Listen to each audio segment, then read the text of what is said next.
I never thought my entire world could crumble from a single kiss. But there I was, standing frozen like a statue outside the main building of our campus, watching Michael's lips locked with another man's. My boyfriend of 2 years was making out with a complete stranger right in front of everyone, as if our relationship meant absolutely nothing. The autumn breeze carried whispers from passing students. "Oh my God, is that Michael?" someone murmured as they walked by. I couldn't move. My chest felt like it was caving in, a literal physical pain that made it hard to breathe. The worst part wasn't just seeing him with someone else. It was the moment Michael's eyes met mine. There wasn't an ounce of guilt in them, not even a flicker of remorse. "Peter," he called out to me as if nothing had happened, his voice carrying that casual tone he used when discussing weekend plans. The other guy, whoever he was, immediately stepped back, clearly uncomfortable with the sudden appearance of what was obviously Michael's boyfriend. He mumbled something about having to get to class and practically fled the scene. Michael approached me with that same stupid grin I'd been looking at for 2 years. The one that used to make my heart skip but now made my stomach turn. His dark hair was slightly messy from his impromptu makeout session, and he had the audacity to look completely unbothered by what had just transpired. "Look, I can explain," he started, reaching out as if to touch my arm. "Explain what?" My voice came out as barely a whisper, but I could hear the tremor in it. "Explain why you've been ignoring me for the past 2 months? Or explain why you told me you were too busy with family issues to hang out?" The mask slipped from Michael's face then. His expression shifted from fake innocence to something harder, more honest, and infinitely crueler. That artificial sweetness he'd been wearing disappeared completely, replaced by an almost annoyed impatience. "Peter, come on. You knew this wasn't serious. We're in college, we're supposed to explore." He shrugged as if he were discussing the weather, not destroying what I thought was the most important relationship of my life. Explore? The word hit me like a physical blow. I had explored with him. I had shared everything with him, my first kiss, my first relationship, the first time I'd ever said I love you to another person. Every milestone, every vulnerable moment, every piece of myself I'd never given to anyone else. And he had been exploring too, apparently, just not exclusively with me. "You told me you loved me," I said, my voice breaking despite my efforts to stay composed. I hated myself for crying in public, hated that other students were probably watching this humiliating scene unfold, hated that I was giving him the satisfaction of seeing how much he'd hurt me. "I did love you, Peter. I still care about you." Michael's tone softened slightly, but it felt patronizing rather than genuine. "But love doesn't mean ownership, right? We never talked about being exclusive." The lie was so blatant, so casually delivered, that it took my breath away. We had talked about it multiple times. He'd been the one to bring up exclusivity, to talk about our future together, to make plans that extended beyond graduation. But now he was rewriting history as if those conversations had never happened. He reached out to touch my shoulder, a gesture that once would have comforted me but now made my skin crawl. I jerked away from his touch, taking a step backward as if he were something dangerous. That's when my phone buzzed against my leg. The timing was so perfect it almost felt like divine intervention. I pulled it out with shaking hands and saw a text from my mom. "Peter, your father has found a good proposal. Ryan Thompson, Dr. Family, can you come home to discuss?" I stared at the message for a long moment, the words blurring slightly through my unshed tears. An arranged marriage proposal. 6 months ago, I would have dismissed it immediately, would have told my parents I wasn't ready, that I was in love with someone else. But standing there, looking at Michael's impatient expression as he waited for my response to his casual destruction of our relationship, the idea didn't seem so impossible anymore. "You know what, Michael?" I said, surprising myself with how steady my voice sounded. "You're absolutely right. This wasn't serious." I could see confusion flicker across his face. He'd expected tears, arguments, maybe even begging. He hadn't expected calm acceptance. "I'm glad we're on the same page," he said cautiously, as if he wasn't quite sure what game we were playing now. The taste in my mouth was bitter and metallic, the taste of rejection, of betrayal, of 2 years of my life being casually discarded. But there was something else there too, something I hadn't expected. Relief. The wondering was over. The anxiety about where I stood with him, The constant worry about why he seemed so distant lately. The nagging feeling that something was wrong. All of it could finally stop. "We are," I said, sliding my phone back into my pocket without answering my mother's text. "Not yet. And I'm done exploring with you." For the first time since this entire scene began, Michael looked genuinely surprised. Maybe even a little hurt, though I suspected it was more wounded pride than actual emotional damage. He was probably used to being the one who ended things, used to leaving his partners devastated while he moved on to the next adventure. "Peter, wait," he started, but I was already walking away. I could feel his eyes on my back as I crossed the campus quad. Could imagine him standing there trying to process what had just happened. Part of me wanted to turn around, wanted to see his face, wanted to know if he was feeling even a fraction of what I was experiencing. But I did. I kept walking, one foot in front of the other until I reached my car. It wasn't until I was safely behind the wheel that I allowed myself to fall apart. The tears came then, hot and angry and heartbroken all at once. I sat in the parking lot and cried for the relationship I'd lost, for the future I'd imagined, for the trust that had been so carelessly shattered. But underneath the pain, there was something else growing. A tiny seed of determination, of defiance. Michael thought he could discard me like yesterday's news. Fine. I would show him exactly how easily replaceable he was. I would show him that I didn't need him to be happy, that I could move on just as quickly as he had. I pulled out my phone and typed a response to my mother. "I'll be home in an hour. Let's discuss the proposal." As I drove home, I tried not to think about Michael's hands in that stranger's hair. Tried not to replay the casual cruelty in his voice. Instead, I forced myself to think about the future. About Ryan Thompson, whoever he was, about the possibility of starting fresh with someone who wouldn't take me for granted. Maybe arranged marriage wasn't the romantic dream I'd once imagined for myself. But after what I'd just been through, romance seemed highly overrated anyway. The smell hit me the moment I walked through the front door. The rich, complex aroma of pilaf, with all the traditional spices my mother only used for special occasions. Cardamom, cinnamon, star anise, and saffron created a warm, welcoming cloud that normally would have made my mouth water. Today it just made my stomach clench with anxiety. Mom only made her special pilaf for guests, which meant this conversation about the marriage proposal was going to be more formal than I'd anticipated. "Peter, come here," my father called from the living room. His tone was serious but not stern, the voice he used when he was worried about me rather than angry. I found both my parents sitting on the couch with various papers spread across the coffee table like they were preparing for a business meeting. "I already know what you're going to say," I announced before either of them could launch into their prepared speech. I settled into the armchair across from them, the same spot where I'd received countless lectures about grades, career choices, and life decisions over the years. "Arranged marriage, right?"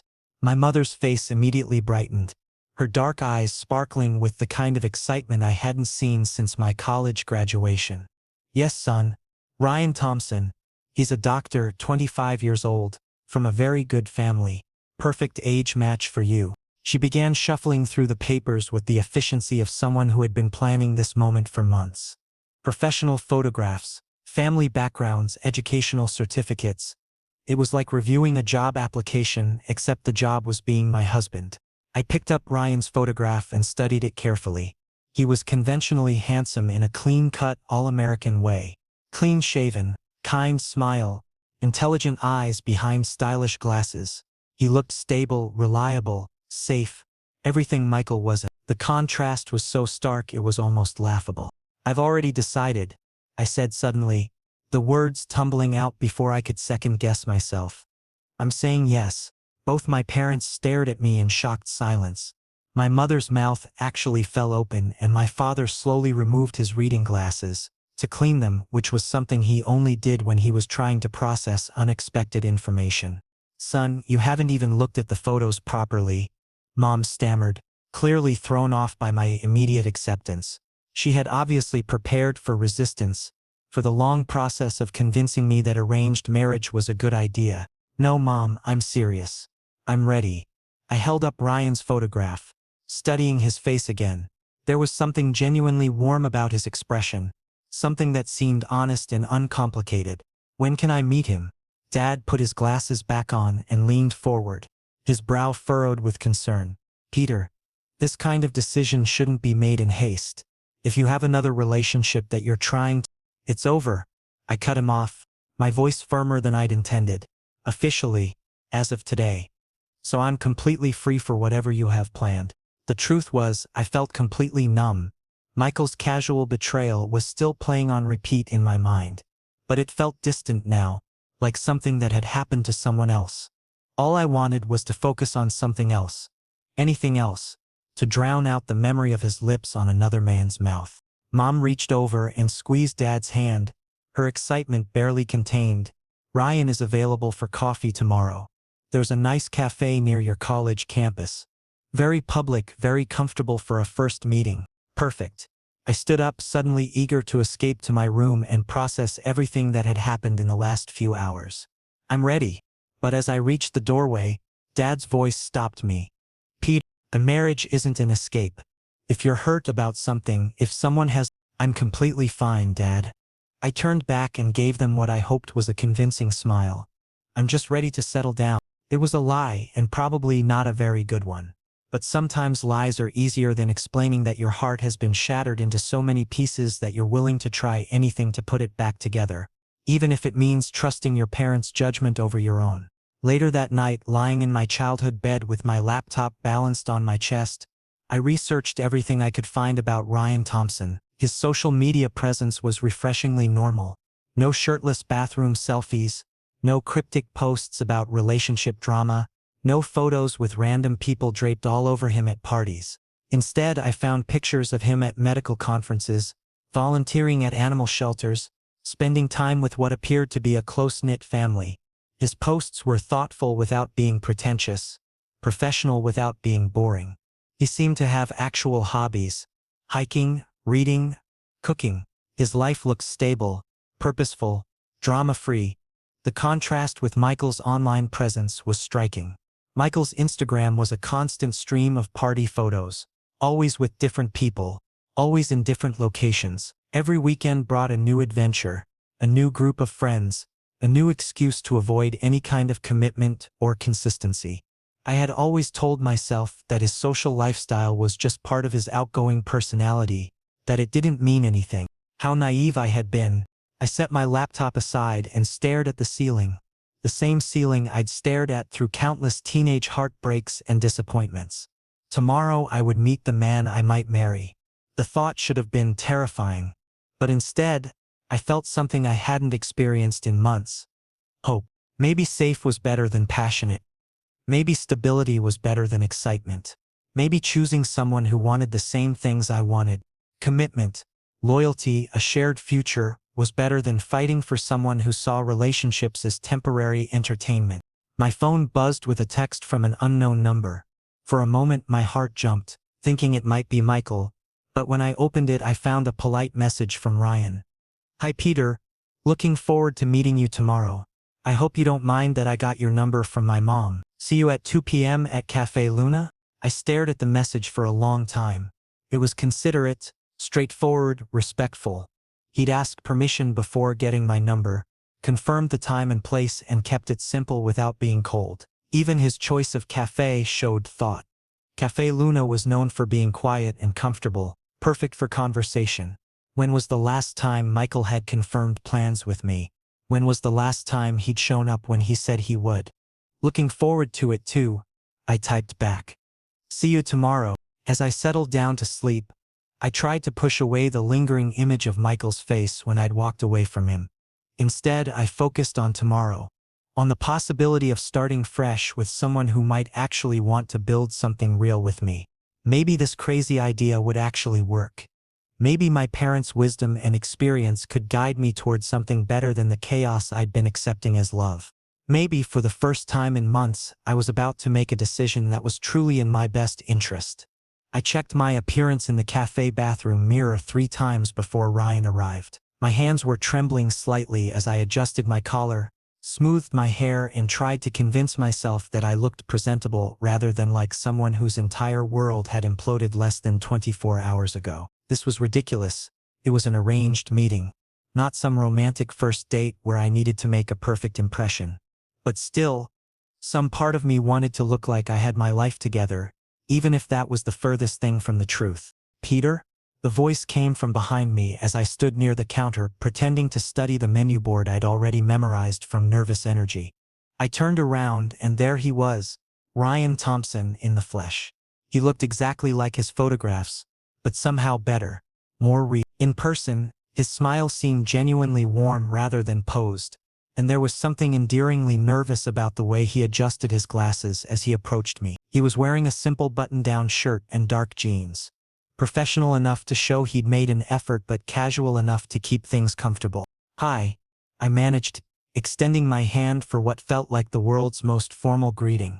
His hands were soft but firm, exactly what you'd expect from a medical professional. Clean, well-manicured nails. Everything about him screamed safe and reliable. "Thanks for agreeing to meet me," Ryan said as we moved toward a quiet corner table. "I know this whole situation is pretty weird for both of us." I appreciated his directness immediately. No pretending this was anything other than what it was. Two people whose parents thought they might be compatible, trying to figure out if there was any truth to that assumption. "Honestly, I'm just relieved you seem normal," I admitted, then immediately worried that might have come across as insulting. But Ryan laughed, and the sound was genuine and unrehearsed. "Normal meaning what?" "Exactly. Meaning, not crazy, not hiding any major red flags." I paused, then decided to be completely honest. "No ex-boyfriends who are going to suddenly show up and create drama in your life." "None that matter," Ryan replied without hesitation, signaling to the barista. He didn't even glance at the menu before ordering a simple black coffee. "But I should probably ask you the same question." Michael's face flashed through my mind, his casual smirk as he dismissed our entire relationship, the way he'd looked at me like I was being unreasonable for expecting basic loyalty and honesty. "None that matter," I echoed, borrowing his words because they felt safer than trying to explain the complicated mess I'd just escaped. We talked for nearly 2 hours, and it was surprisingly easy.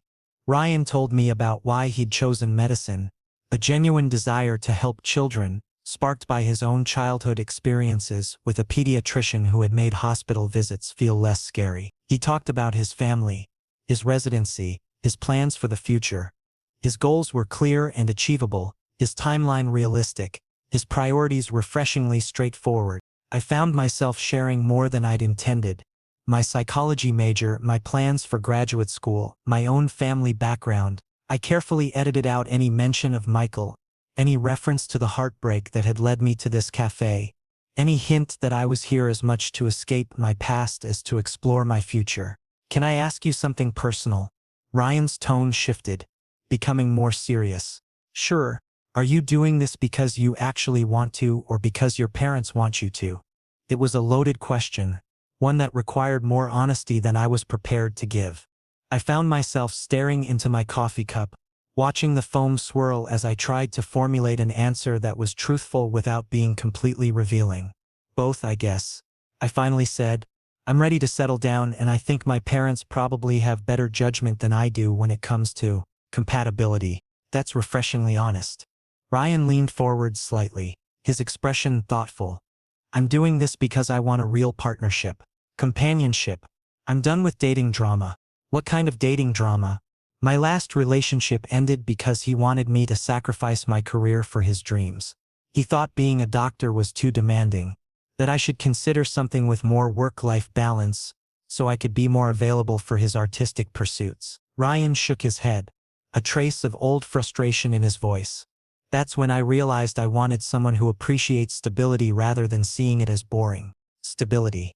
The word resonated with me more than I'd expected. After months of Michael's chaos, the last-minute canceled plans, the mysterious busy periods, the constant feeling that I was competing with everyone and everything else in his life for attention, the idea of being with someone who actually valued consistency seemed revolutionary. "So," Ryan said, his smile returning, "should we try this? Take it slow, obviously. Get to know each other properly before making any major decisions." I nodded, surprising myself with how much I meant it. "I'd like that." As we walked back to our cars, I found myself genuinely optimistic for the first time in months. Ryan was kind, stable, honest about his intentions. There were no games, no hidden meanings in his words.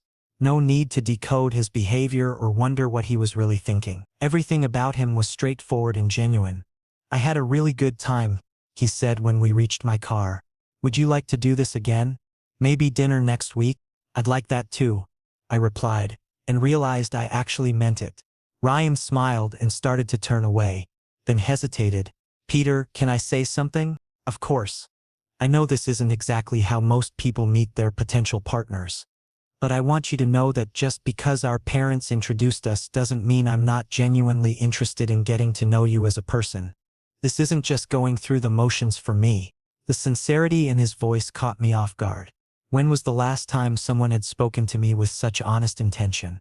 When had someone last made it clear that they were genuinely interested in who I was rather than what I could do for them? Thank you for saying that, I managed. It's not just going through the motions for me either. As I drove home, I found myself smiling for the first time since yesterday's devastating scene with Michael. Ryan was everything Michael wasn't. Considerate, reliable, emotionally available. He showed up when he said he would, said what he meant, and seemed to actually want the same things I wanted. Maybe this arrangement could work. Maybe choosing someone based on compatibility rather than chemistry wasn't settling. Maybe it was just smarter. Maybe the butterflies and passion I'd felt with Michael had been warning signs rather than proof of true love. My phone buzzed with a text from Ryan. Thanks for a lovely afternoon. Looking forward to next week. Sleep well. Simple, sweet, considerate. No games. No wondering what he meant. No anxiety about whether I'd hear from him again. For the first time in months, I fell asleep without my stomach in knots, without wondering what tomorrow would bring, without the constant underlying anxiety that had become my normal state with Michael. Maybe safe was exactly what I needed. 3 weeks of regular coffee dates had passed, and I was beginning to realize that spending time with Ryan was actually enjoyable. Not just tolerable or pleasant in the way I'd expected from an arranged situation, but genuinely fun. He had an unexpected sense of humor, the kind that crept up on you with subtle observations about daily life that would leave me chuckling long after we'd parted ways. Our conversations flowed naturally from light topics to deeper discussions about our goals, our fears, our perspectives on everything from career ambitions to favorite movies. Most importantly, Ryan was predictable in the best possible way. When he said he'd meet me at 3 p.m., he was there at 2:55. When he promised to text after his shift at the hospital, my phone would buzz within an hour of his getting home. There were no games, no mysterious silences, no wondering where I stood or what mood he might be in. For someone who had spent 2 years walking on eggshells, this consistency felt revolutionary. You seem different, Sarah, my roommate observed one Thursday evening as I got ready for another date with Ryan. She was curled up on our couch with a textbook, but I could feel her watching me as I checked my reflection in the hallway mirror. What do you mean different? I asked, though I was already bracing myself for her analysis. Sarah had a psychology minor and never missed an opportunity to practice her observational skills on me. Happier, maybe? More relaxed. You're not checking your phone every 5 minutes anymore. She marked her place in her textbook and gave me her full attention. When was the last time I heard you stress about someone not texting you back? I was never unhappy, I said defensively. But even as the words left my mouth, I knew they weren't entirely true. The constant anxiety I'd lived with during my relationship with Michael, the wondering, the second-guessing, the feeling like I was always one step behind in some game I didn't understand, had become so normal that I'd forgotten what it felt like to exist without it. But Sarah was right. When Ryan texted me now, I smiled instead of feeling that familiar spike of anxiety, while I analyzed his tone and wondered what he really meant. His messages were straightforward, warm, and exactly what they appeared to be. Tonight was our first proper dinner date, and Ryan had chosen a small Italian restaurant that wasn't trying to be the fanciest place in town but had a reputation for excellent food and intimate atmosphere. When I arrived, slightly nervous about this step up from our usual coffee meetings, I found him already seated at a corner table, reading something on his phone but immediately putting it away when he saw me approaching. Sorry, I'm a few minutes late, I said as I settled into the chair across from him. Traffic was worse than I expected. You're exactly on time. Ryan smiled. And I noticed he'd dressed up slightly for the occasion. A navy button-down that brought out his eyes. Sleeves rolled up to reveal surprisingly strong forearms. I got here early because I was excited. That word hit me like a small revelation. Excited. When was the last time someone had been genuinely excited to see me? With Michael, our meetings had always felt like they were happening around the edges of his real life. Squeezed in between more important obligations. Always subject to cancellation if something better came up. How was your day? Ryan asked, and I could tell from his expression that he was genuinely interested in the answer, not just making polite conversation. Stressful, I admitted, grateful for his easy listening manner. Midterm season is in full swing and I have 3 major exams next week. How about yours? 3 surgeries and 2 emergency calls, Ryan said, then paused to study my face. You know, I was thinking about that while I was changing tonight. We both have demanding schedules, but somehow we keep making time for each other. I like that about us. Us. The casual way he said it made something warm unfold in my chest. There was no hesitation, no qualification, just a simple acknowledgement that we were becoming a unit. Actually, can I tell you something? Ryan's cheeks flushed slightly pink, which I was learning was one of his tells when he was about to say something that mattered to him.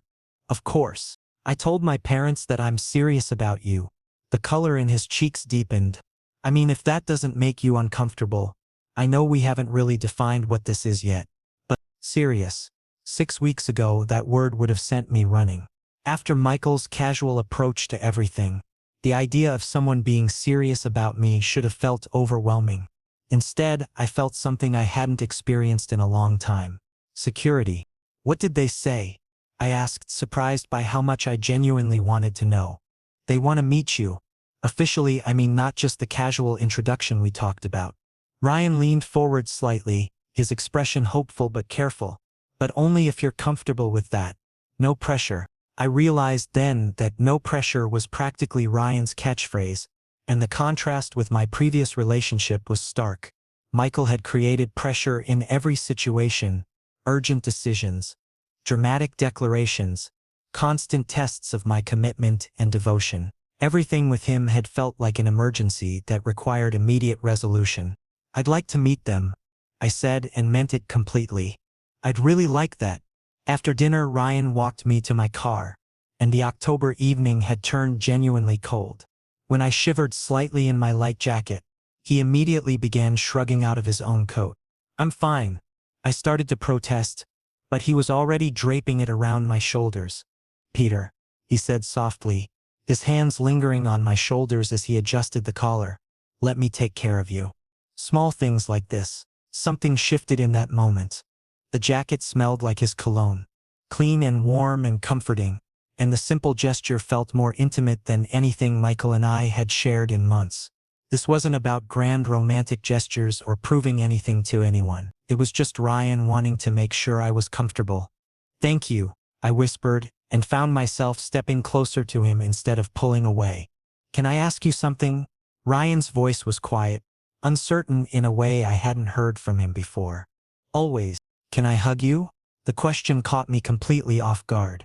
He was asking permission for something that should have been natural, automatic. But after months of Michael taking physical affection for granted, grabbing me when he felt like it, initiating contact without considering whether I was in the mood, Ryan's careful consideration felt revolutionary. I nodded, not trusting my voice, and Ryan gently wrapped his arms around me. The hug was warm and secure, with no hidden agenda, no expectation of anything more. Just comfort, just connection, just 2 people who were genuinely happy to be in each other's space. I really like spending time with you, Peter, he whispered against my ear, and the honesty in his voice made my eyes water slightly. Me too, I admitted, and for the first time in months, I meant it completely. As I drove home in his jacket, surrounded by his scent and the memory of his arms around me, I realized that what I was feeling wasn't just gratitude or relief. It was the beginning of something real, something that had nothing to do with escaping my past and everything to do with building a future I actually wanted. I was peacefully studying in the campus library, surrounded by the familiar comfort of textbooks and highlighters, when Michael suddenly appeared at my table like some recurring nightmare I couldn't shake. There had been no warning, no text message, no gradual approach. One moment I was alone with my psychology notes, and the next he was pulling out the chair across from me as if he had every right to disrupt my carefully constructed new routine. "Peter, we need to talk," he announced, settling into the seat without waiting for permission or even acknowledgement from me. The sight of him sent an unwelcome jolt through my system. He looked exactly the same, messy dark hair, that confident smile that had once made my heart race, wearing a vintage band t-shirt that I'd bought him for his birthday last year. But now, instead of fondness, I felt something closer to irritation mixed with a healthy dose of anxiety. "We have nothing to talk about," I said firmly, immediately beginning to pack my books and papers into my bag. But before I could stand up, Michael's hand shot out and caught my wrist, his grip just firm enough to stop my movement. "Don't touch me." The words came out as a sharp whisper, and I was acutely aware of the other students around us, some of whom had looked up from their own work to watch our interaction with undisguised curiosity. Michael released my wrist immediately, but he didn't move from his chair. Instead, he leaned forward with an expression I'd never seen on his face before, something that looked almost like desperation, though I wasn't sure I trusted my ability to read his emotions anymore. "I heard you're getting an arranged marriage," he said, his voice carrying a note of disbelief that would have been almost comical under different circumstances. "Is this because of what happened between us?" The question was so loaded, so full of assumptions about my motivations and his own importance in my life, that I had to take a deep breath before responding. "What happened between us?" I repeated, keeping my voice level, despite the anger building in my chest. "You mean when you cheated on me publicly and then gave me a lecture about how love doesn't mean ownership?" "I made a mistake, Peter." Michael's voice dropped to an urgent whisper, and he leaned even closer across the table. "I realize that now. I've had time to think, and I miss you. I miss us." Us. The word hit me like a physical blow, bringing with it a flood of memories, good ones and bad ones all tangled together. Us. When we were actually us. When I thought we were building something meaningful together. Not us during those final months when I was constantly anxious, always wondering where he was and who he was with, feeling like I was fighting for scraps of attention from someone who was supposed to love me. "It's too late, Michael," I said, standing up and shouldering my bag with more force than necessary. "I'm happy now. With some stranger your parents picked out for you?" His tone shifted then, becoming bitter and mocking in a way that reminded me exactly why I'd been able to walk away from him in the first place. "Come on, Peter. That's not real love. That's just settling." The word settling hung in the air between us like an accusation. Part of me wanted to defend Ryan, to explain that what we had was built on mutual respect and genuine compatibility, that choosing someone who actually wanted to be with me wasn't settling but rather the opposite. But I realized I didn't owe Michael any explanations about my choices. "Maybe settling is better than being heartbroken every other week," I replied, adjusting the strap of my bag and preparing to leave. "Maybe stability is better than passion that comes with lies and betrayal." "You don't mean that." Michael stood up too, effectively blocking my path to the library exit. "Remember our first date? Remember how you told me you'd never felt a connection like that before?" Despite my best efforts to stay detached, I felt those old wounds beginning to reopen slightly. He was right about that first date. It had been magical in a way that seemed almost impossible in retrospect. We talked for hours over dinner, then walked around campus until nearly midnight, both of us reluctant to end the evening. I'd gone home feeling like I'd found something special, something worth protecting and nurturing. But then I thought about Ryan's gentle hug 3 nights ago, the way he'd asked permission before touching me, the genuine excitement in his voice when he talked about introducing me to his parents. I thought about how I'd felt walking to my car in his jacket, surrounded by his scent and the certainty that he would do exactly what he said he would do. "I remember," I said, keeping my voice calm and steady. "I also remember how you made me feel crazy for asking basic questions about where you'd been. I remember how you made me feel like I was asking too much when all I wanted was honesty and consistency." "Peter," Michael started, but I cut him off. "I'm engaged now, Michael." It was a lie, but not by much. Ryan and I hadn't made it official yet, but the direction of our relationship was clear enough that the statement felt more like a prediction than a fabrication. You need to move on. Like you already did. Months ago. I stepped around him and walked toward the library exit, my hands shaking slightly from the adrenaline of the confrontation. Behind me I could hear Michael calling my name. But I didn't turn around. I couldn't afford to let him pull me back into that cycle of drama and uncertainty. Not when I was finally building something healthy and stable. Once I was outside the library, the cool air hitting my flushed cheeks, I immediately pulled out my phone and called Ryan. I didn't even think about it. It was pure instinct, reaching out to the person who had become my source of comfort and security. Hey Peter, everything okay? Ryan's voice was filled with immediate concern, probably because I never called him during his work hours, unless something was wrong. Can you meet me? The words tumbled out before I could second-guess them. I just need to see you. Of course. Where are you? I'm at the library, but anywhere else. Just anywhere that feels safe. I'm leaving the hospital right now. Stay exactly where you are and I'll come pick you up. 20 minutes later, Ryan's familiar sedan pulled up to the curb where I'd been waiting, trying to process what had just happened and why I felt so shaken by an encounter I'd handled reasonably well. I slipped into the passenger seat and Ryan immediately noticed my emotional state without me having to say anything. What happened? He asked gently, reaching over to take my hand in his. The contact was grounding, reassuring in its simplicity. Michael showed up at the library, I said, intertwining my fingers with his and drawing strength from the connection. My ex. He said I was settling for you. Ryan was quiet for a long moment, and when he spoke, his voice was careful and thoughtful. Are you settling? I looked at his face, honest eyes, genuine concern, no manipulation or hidden agenda, and felt the last of my uncertainty dissolve. No, I said firmly, meaning it more than I'd ever meant anything in my life. I'm choosing better. 6 months later, I woke up to the sound of Ryan moving around our kitchen, the gentle clinking of dishes and the rich aroma of coffee filling our shared apartment. Our apartment, even thinking those words still gave me a small thrill of contentment. Officially engaged for 2 months, living together for 1 month, and every single day felt like a masterclass in what peace actually looked like when you found it with the right person. Good morning, Ryan smiled when I appeared in the doorway, wearing one of his old medical school t-shirts and a pair of pajama pants. He was standing at the stove, expertly flipping pancakes while managing to look completely put together despite the early hour. Coffee's ready, and breakfast will be done in about 3 minutes. Thank you, I murmured, wrapping my arms around his waist from behind and pressing my face against his shoulder blade. The gesture had become natural over the past month.